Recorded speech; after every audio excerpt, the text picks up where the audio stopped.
थंडीच्या दिवसात बीटचे पराठे खायला खूप मजा येते गरमागरम. रामकृष्ण हरी मंडळी, कशा आहात? मजेत ना? अशाच मजेत, आनंदित आणि उत्साहित राहा. आज घेतले बीटचे पराठे करायला. बीटचे पराठे कुरकुरीत आणि मऊसूद होण्यासाठी त्यामध्ये अर्धा चम्मच निंबू रस टाकायचा. चवही छान लागते आणि कुरकुरीतसुद्धा आणि मऊसूद होतात. निंबू नसेल तर अर्धा चम्मच दही टाकायचं. छान टेस्ट येते बीटच्या पराठ्याला. त्यामध्ये बारीक चिरलेला कांदा, चवीनुसार तिखट, मीठ, हळद, 1 चम्मच ज्वारीचं पीठ, 1 चम्मच कणिक, लसूण अद्रकची पेस्ट आणि मिरचीचा ठेचा आणि छान थापून घेतले. साईडला थोडं तेल सोडायचं आणि कुरकुरीत बीटचा गरमागरम पराठा तयार. हे पराठे गरमच खायला छान लागतात. त्याची चवसुद्धा थंडी झाल्यावर बदलतात. आणि बीटचा पराठा गोडसर न लागावा त्यासाठी सुद्धा दही आणि अर्धा चम्मच निंबू टाकायचं. तिखट थोडं जास्त टाकायचं, त्यामुळे त्याची चव वेगळी लागते आणि गरमागरम खायला तयार. आणि आज आहे मार्गशीर्ष महिन्यातली चतुर्थी. मार्गशीर्ष महिन्यातल्या संकष्टी चतुर्थीच्या तुम्हा सर्वांना खूप साऱ्या शुभेच्छा. गेल्या काही दिवसात ब्लॉग आलेला नाही. थोडं बरं नसल्यामुळे सर्दीनं आवाज बसलेला आहे. आम्ही ह्या गुरुवारी मार्गशीर्ष महिन्याच्या दुसऱ्या गुरुवारी शेगावला गेलो. दत्त जयंती आणि पौर्णिमा, त्याचबरोबर मार्गशीर्ष महिन्यातला दुसरा गुरुवार सुंदर असा योग आलेला होता.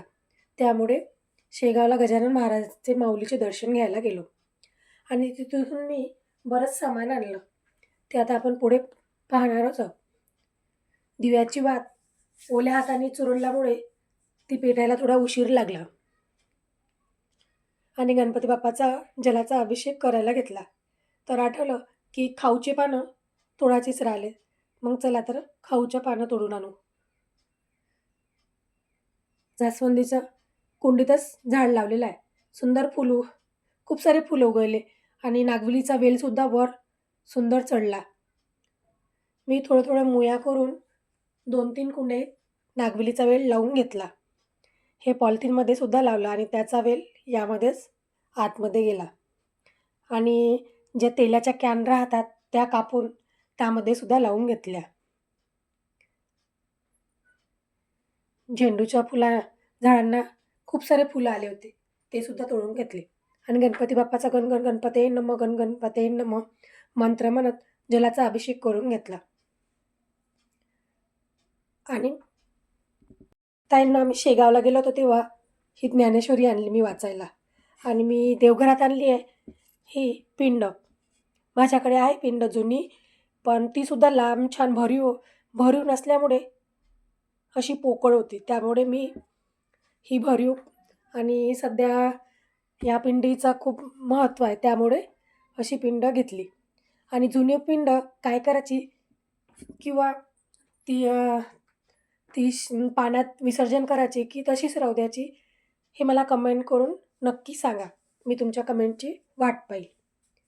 आणि आज आहे चतुर्थी, त्यामुळे गणपती बाप्पाचा जलाचा अभिषेक करून आमच्याकडे गणपती बाप्पाच्या संकष्टी चतुर्थीची पूजा अशी मांडली जाते. तांदूळाची रास ठेवल्या जाते आणि त्यामध्ये तांब्याचा गडवा भरून ठेवला जातो. मी शेगावला गेली होती तेव्हा अष्टगंध आणि कुंकू आणलं. त्याचबरोबर गेल्या 7 दिवसात केंद्रात दररोज जात होती तेव्हा ते नकारात्मक ऊर्जा खिचून घेणारं पॅरामिड आणलं देवाच्या मंदिरावर ठेवायला. आणि अशी सुंदर अशी संकष्टी चतुर्थीची पूजा मांडून घेतली. मला दुर्वा नाही मिळाला, पण जास्वंदीचे फूल असल्यामुळे सुंदर असं गणपती बाप्पाचं आसन सजवलं आणि अशी पूजा करून घेतली. पिंडीलासुद्धा तिच्या जागेवर स्नान दिलं. कशी उठून दिसत आहे, सुंदर दिसत आहे देवपाटात. आणि नक्की कमेंट करून सांगा की जुन्या पिंडीचं मी काय करू ते. आरती, धूपदीप, नैवेद्य, गुळ खोबऱ्याचा नैवेद्य दाखविला आणि अशी झाली सुंदर अशी पूजा. ताईंनो, माझी ब्लॉग तुम्हाला आवडत असेल तर चॅनलवर नवीन असाल तर सबस्क्राईब करा आणि आवडत असेल तर एक लाईक जरूर करा. सबस्क्राईब करा आणि घंटीची बटन प्रेस करा. त्यामुळे नवीन नवीन व्हिडिओ तुमच्यापर्यंत लवकर पोहोचेल. आणि व्हिडिओ पूर्ण बघितल्याबद्दल तुमचे खूप सारे धन्यवाद. भेटूया पुन्हा अशाच एका नवीन व्हिडिओमध्ये. धन्यवाद.